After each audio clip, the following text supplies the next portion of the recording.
আমার নবী আপনার নবী বলেন, قال رسول الله صلى الله عليه وسلم أربع من السعادة وأربع من الشقاوة। আল্লাহর হাবিব বলেন, সৌভাগ্যবান ব্যক্তি হলো চারজন। এক নাম্বার হলো আল মারআতুস সালিহা, যার নেককার স্ত্রী আছে ওই ব্যক্তি হলো সৌভাগ্যবান। আল জারুস সালিহ, যার প্রতিবেশী ভালো ওই ব্যক্তি হলো সৌভাগ্যবান। এরপরে আমার নবী কই আল মাসকানুল ওয়াসি', যার থাকার জায়গা প্রশস্ত ওই ব্যক্তি সৌভাগ্যবান। এরপরে আমার নবী কই যার একটা বাহন আছে ওই ব্যক্তি সৌভাগ্যবান। ওয়া আরবাউম মিনাশ শাকাওয়া, দুর্ভাগ্যের প্রতীক চারটা।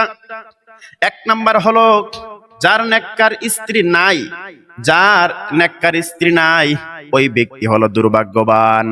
যার একটা বাহন নাই ওই ব্যক্তি হলো দুর্ভাগ্যবান। যার প্রতিবেশী খারাপ ওই ব্যক্তি হলো দুর্ভাগ্যবান। আর যার থাকার জায়গা সংকীর্ণ ওই ব্যক্তি হলো দুর্ভাগ্যবান।